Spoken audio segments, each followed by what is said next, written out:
আমাদের পাকিস্তানের ভালো লাগে। কেন ভালো লাগে? যে নদীর পার, ব্যবহার পায়, কথাবার্তা পায়। তবে সব সরকারের আমলে না।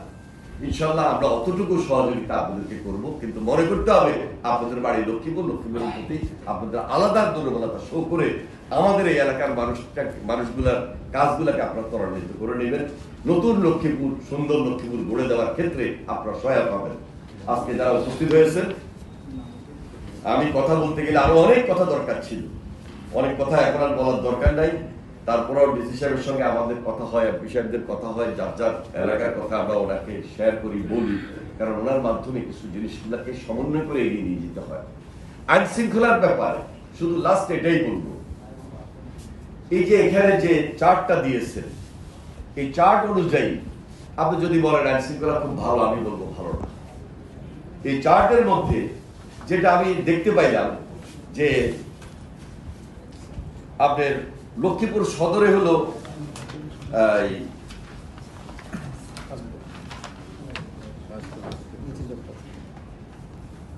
লক্ষ্মীপুর সদর হলো 49 মোট অপরাধ। আবার এর সঙ্গে যদি আপনি চন্দ্রগঞ্জকে অ্যাড করেন 29, সংখ্যা কিন্তু অনেক বেশি। সদরে যদি 49 এবং 29 বেশি। আরেকদিকে আপনি দেখেন রায়পুরে 45, সংখ্যা কিন্তু বেশি। অপরাধের সংখ্যা কমায় নিয়ে আসতে হবে, একটু কন্ট্রোল করে ফেলতে হবে। কোন রাজনৈতিক ব্যক্তি রাজনৈতিক পরিচয়ে প্রভাব বিস্তার করবে, এটা লক্ষ্মীপুরে এই সুযোগ নাই। এটা আপনার ডিসি অফিসে ডিসি সাহেবের নেতৃত্বে আপনি গত প্রায় 1 বছরের বেশি আপনি এখানে প্রায় আছেন। হ্যাঁ, এসপি সাহেব আছেন, দেখতেছেন। কোন রাজনৈতিক প্রভাব বিস্তার করে এখানে ফায়দা নেবে এই সুযোগ লক্ষ্মীপুরে নাই। আমরা রাজনৈতিক নেতাগিরি করি, নেতৃত্বে থাকি, অনেক ভাবে আছে, তাদেরকে আমরা পরামর্শ দিয়ে গাইড করি, আমরা বলি, কিন্তু কোন অফিসে গিয়ে কেউ প্রভাব বিস্তার করবে এবং সেখান থেকে আদায় করে নেবে আর আপনি সহজে তাকে ছেড়ে দিবেন না। আমার লক্ষ্মীপুরের প্রায়োরিটি হলো আগে জনগণ, আগে এলাকা। সেই দিক আপনাকে নিশ্চিত করে ভালোভাবে আইন শৃঙ্খলার পরিস্থিতি বলেন, ডেভেলপমেন্ট ওয়ার্ক বলেন, সেগুলো আপনারা আদায় করে নেবেন। আমরা কখনো আপনাদেরকে সেই সমস্ত ব্যাপারে প্রশ্নবিদ্ধ করবো না যে কেন ধরলেন, কেন ছাড়লেন। আমরা কি চাই? আমরা চাই যে নিয়ম অনুযায়ী যেন আপনারা সেখানে আমাদের সঙ্গে 22 বার্সা যে সহযোগিতাটা দরকার, যেটা চেয়েছে সেটা যেন আপনারা করতে পারেন, আমরা করিয়ে দেখাইতে পারি।